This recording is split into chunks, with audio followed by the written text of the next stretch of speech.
नमस्कार, SPT news में आपका स्वागत है। पेश है 14 फरवरी बुधवार सुबह 11:15 बजे राजस्थान की बड़ी खबरें। प्रधानमंत्री नरेंद्र मोदी मंगलवार को यूएई पहुंच गए। यहां उनका स्वागत गार्ड ऑफ ऑनर के साथ हुआ। यूएई के राष्ट्रपति मोहम्मद बिन जायद अल नाहयान ने मोदी को गले लगाया। सेरेमोनियल वेलकम के बाद दोनों नेताओं ने द्विपक्षीय बैठक की। पीएम मोदी 14 फरवरी को राजधानी अबू धाबी में देश के पहले हिंदू मंदिर का उद्घाटन करेंगे। 2014 में प्रधानमंत्री बनने के बाद यह पीएम मोदी का 7वां यूएई का दौरा है। वे पीएम के तौर पर पहली बार अगस्त 2015 में यूएई गए थे। उन्होंने 2018 और 2019 में भी यूएई का दौरा किया था। 2019 में यूएई सरकार ने मोदी को देश के सर्वोच्च नागरिक सम्मान ऑर्डर ऑफ जायद से नवाजा था। मोदी जून 2022 और जुलाई 2023 में दुबई गए थे। इस दौरान राष्ट्रपति अल नाहयान ने उन्हें फ्रेंडशिप बैंड भी बांधा था। प्रधानमंत्री नरेंद्र मोदी ने यूएई पहुंचने के बाद राष्ट्रपति अल नाहयान के साथ वहां यूपीआई और रुपे कार्ड लॉन्च किया।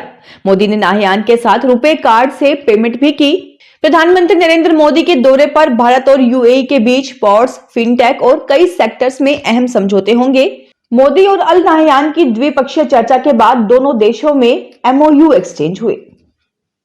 पंजाब से दिल्ली जा रहे किसानों ने आज का प्रदर्शन खत्म कर दिया है। किसान नेता जगजीत डल्लेवाल ने कहा कि केंद्र ने एक भी मांग नहीं मानी। जब तक मुद्दे हल नहीं होंगे तब तक आंदोलन चलता रहेगा। उन्होंने मंगलवार को कहा कि आज शाम होने की वजह से हम आंदोलन रोक रहे हैं। आज फिर दिल्ली के लिए कूच करेंगे। इससे पहले मंगलवार 13 फरवरी को किसानों के दिल्ली चलो मार्च को दिल्ली के आसपास के बॉर्डर पर रोकने के चाक चौबंद इंतजाम किए गए थे। पंजाब हरियाणा के शंभू बॉर्डर पर बैरिकेडिंग तोड़ने की कोशिश की गई तो पुलिस ने ड्रोन से आंसू गैस के गोले छोड़े। हरियाणा में कई जगहों पर किसानों ने बैरिकेड्स हटा दिए। हरियाणा के 7 और राजस्थान के 3 जिलों में इंटरनेट बंद है। 15 जिलों में धारा 144 लागू है। हरियाणा और दिल्ली का सिंगू तिकरी बॉर्डर, यूपी से जुड़ा गाजीपुर बॉर्डर सील है। दिल्ली में भी कड़ी बैरिकेडिंग की है। यहां 1 महीने के लिए धारा 144 भी लागू कर दी गई है। राजस्थान के मुख्यमंत्री भजनलाल शर्मा ने कहा है कि राज्य सरकार किसान, युवा एवं सैनिक कल्याण के लिए प्रतिबद्धता के साथ कार्य कर रही है। श्री शर्मा मंगलवार को शाहपुरा के गोविंदपुरा में शहीद रोहिताश लांबा की मूर्ति अनावरण के अवसर पर आयोजित जनसभा को संबोधित कर रहे थे। उन्होंने कहा कि राज्य सरकार अंत्योदय के विचार को केंद्र में रखकर कल्याणकारी योजनाओं के माध्यम से आमजन को भरपूर राहत प्रदान कर रही है। उन्होंने कहा कि हमारी सरकार ने अपने पहले बजट में किसानों को देय सम्मान निधि की राशि 2000 रुपए बढ़ाकर 8000 करने एवं गेहूं के न्यूनतम समर्थन मूल्य पर प्रति क्विंटल 125 रुपए का अतिरिक्त बोनस देने जैसे महत्वपूर्ण निर्णय किए थे। पूर्व केंद्रीय मंत्री शरद पवार ने चुनाव आयोग के उस फैसले को उच्चतम न्यायालय में चुनौती दी है जिसमें उसके भतीजे और महाराष्ट्र के उप मुख्यमंत्री अजीत पवार गुट को राष्ट्रवादी कांग्रेस पार्टी के साथ ही इस पार्टी का चुनाव चिन्ह घड़ी का वास्तविक हकदार घोषित किया गया था। अजीत पवार गुट ने इससे पहले 7 फरवरी को शीर्ष अदालत में एक कैविएट याचिका दायर की थी जिसमें गुहार लगाई गई है कि शरद पवार गुट की ओर से यदि चुनाव आयोग के फैसले को चुनौती दी जाती है तो उनका पक्ष भी सुना जाना चाहिए। उन्होंने अपनी याचिका में कोई एक तरफा आदेश नहीं पारित करने की गुजारिश की है। चित्तौड़गढ़ जिले के प्रख्यात कृष्ण धाम श्री सांवलिया सेठ में सांवरा सेठ के भंडार से सोमवार को दूसरे दौर की गणना में 2,07,98,000 रुपए मिले। वहीं 8 फरवरी को हुई भंडार के पहले दौर की गणना में 6,17,75,000 रुपए प्राप्त हुए थे। इस प्रकार 2 दौर की गणना में भंडार से 8,25,73,000 रुपए प्राप्त हुए हैं। तीसरे चरण की गणना मंगलवार को हुई। गणना के दौरान चित्तौड़गढ़ सांवरिया सेठ मंदिर मंडल अध्यक्ष भैरूलाल गुर्जर, सदस्य संजय कुमार मंडोवरा, भैरूलाल सोनी, अशोक समाज, नायब तहसीलदार घनश्याम जलवाल, प्रशासनिक अधिकारी द्वितीय नंद किशोर टेलर, संपदा अधिकारी मनोहर लाल चौबीसा, सुरक्षा प्रभारी गुलाब सिंह राजपूत, हरलाल गुर्जर, बैंक कर्मचारी और मंदिर मंडल कर्मचारी उपस्थित रहे। रेलवे ने प्रधानमंत्री के डिजिटल इंडिया विजन को आगे बढ़ाने के उद्देश्य से ट्रेनों में भी ऑनलाइन भुगतान की व्यवस्था लागू करने का निर्णय लिया है। सब कुछ ठीक रहा तो रेल यात्रियों के लिए नई व्यवस्था नए वित्तीय वर्ष से प्रभावी हो जाएगी। इसके लिए रेलवे अपने टीटीई को टिकट चेकिंग के लिए उपलब्ध करवाए गए हैंड हेल्ड टर्मिनल में पहले से मौजूद क्यूआर कोड को जल्द अपडेट करेगी। जोधपुर मंडल के सीनियर डीसीएम विकास खेड़ा ने बताया कि ट्रेनों व रेलवे स्टेशनों पर टीटीई द्वारा रेलवे नियमानुसार लिए जाने वाला भुगतान ऑनलाइन लेने के संबंध में मुख्यालय से दिशा निर्देश प्राप्त हुए हैं। कांग्रेस ने कहा है कि अपनी मांगों को लेकर दिल्ली कूच कर रहे किसानों को सड़क पर किलेबंदी कर और कंटीले तार लगाकर रोकने की बजाय प्रधानमंत्री नरेंद्र मोदी को किसानों से मिलकर उनकी बात सुननी चाहिए।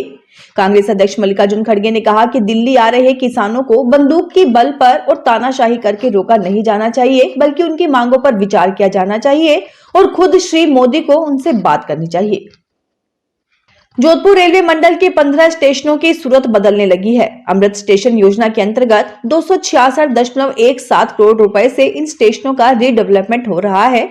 केंद्र सरकार की अमृत स्टेशन योजना के अंतर्गत जोधपुर रेल मंडल के 15 रेलवे स्टेशनों बालोतरा, बाड़मेर, जालोर, मारवाड़, भीनमाल, नागौर, मेड़ता रोड, नोखा, रैन, डेगाना, सुजानगढ़, डीडवाना, देशनोक, गोटन, फलोदी व रामदेवरा में रीडेवलपमेंट काम तेजी से चल रहा है। जोधपुर मंडल के डीआरएम पंकज कुमार सिंह ने बताया कि सिलेक्ट 15 रेलवे स्टेशनों को हाई क्वालिटी की यात्री सुविधाओं से सुसज्जित किया जा रहा है, जिसमें स्थानीय कला, संस्कृति, विरासत और वास्तुकला के समावेश पर विशेष ध्यान दिया जा रहा है।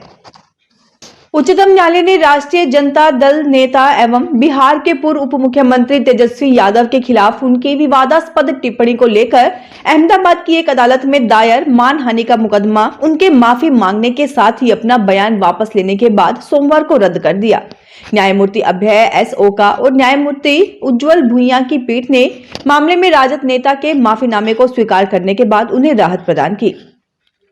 राजस्थान के स्कूलों में सूर्य नमस्कार अनिवार्य करने का मामला कानूनी पचड़े में फंस सकता है। सरकार के आदेश के खिलाफ हाई कोर्ट में याचिका लगाई गई है। अब इस मामले में आज 14 फरवरी को सुनवाई होगी। बता दें कि भजनलाल सरकार ने 15 फरवरी से सूर्य नमस्कार करना अनिवार्य किया है। जमीयत उलेमा ए हिंद सहित अन्य मुस्लिम संगठनों ने राजस्थान हाई कोर्ट में एक संयुक्त याचिका दायर की है, जिसमें 15 फरवरी के कार्यक्रम को रद्द करने और स्कूलों में सूर्य नमस्कार को अनिवार्य करने के फैसले पर रोक की मांग की है। सीकर जिले में स्थित बाबा खाटू श्याम के दर्शन आज 14 फरवरी की रात 9:30 बजे तक ही होंगे। दरअसल लखदातारी बाबा श्याम की विशेष पूजा व तिलक के कारण 15 फरवरी को दिन भर मंदिर बंद रहेगा। श्री श्याम मंदिर कमेटी के मंत्री श्याम सिंह चौहान ने बताया कि बुधवार 14 फरवरी को रात्रि 9:30 बजे से आम दर्शन के लिए मंदिर के कपाट बंद कर दिए जाएंगे, जो अगले दिन 15 फरवरी की शाम 5 बजे खुलेंगे। बसंत पंचमी पर बाबा श्याम का विशेष श्रृंगार होता है। इस दिन बाबा श्याम के शीश का पंचामृत से स्नान करवाकर फिर से पीत श्रृंगार होता है। किसान आंदोलन को देखते हुए झुंझुनू पुलिस भी सतर्क हो गई है। जिले के हरियाणा बॉर्डर से सटे इलाकों की सुरक्षा बढ़ा दी गई है। झुंझुनू पुलिस ने ट्रैफिक एडवाइजरी भी जारी की है। इस एडवाइजरी में लोगों से पंजाब हरियाणा राज्य में यात्रा करने से बचने को कहा है। सोशल मीडिया पर अपील में कहा है कि बहुत जरूरी होने पर ही यात्रा करें।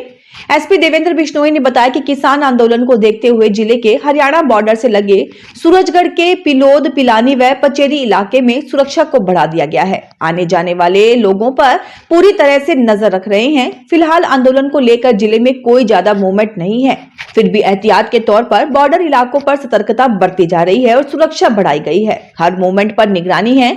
फिलहाल आवागमन जारी है, किसी प्रकार की कोई रोक नहीं है। सवाई माधोपुर नगर परिषद के नए कार्यवाहक सभापति रमेश कुमार बैरवा चार्ज लेने के बाद एक्टिव नजर आए। मंगलवार को सभापति रमेश बैरवा ने सभापति आपके द्वार अभियान के तहत नगर परिषद के विभिन्न वार्डों का दौरा किया। सभापति ने वार्ड 1, 2, 3 और 4 का दौरा किया। उन्होंने निरीक्षण कर सफाई व्यवस्था का जायजा लिया। सभापति ने मौके पर ही जन सुनवाई कर व्यवस्थाओं को दुरुस्त करने के निर्देश दिए। उन्होंने सफाई कर्मचारियों को नियमित रूप से साफ सफाई व सफाई व्यवस्था में सुधार के आवश्यक दिशा निर्देश भी दिए। भारतीय जनता पार्टी के पूर्व प्रदेशाध्यक्ष डॉक्टर सतीश पुनिया ने कहा है कि किसान कौम ने देश की सीमा की रक्षा करने का सबसे पहले बीड़ा उठाया और उसने भारत मां का सिर कभी झुकने नहीं दिया। डॉक्टर पुनिया अजय योद्धा महाराजा सूरजमल की जयंती पर कोटपुतली में आयोजित प्रतिभा सम्मान समारोह को संबोधित कर रहे थे।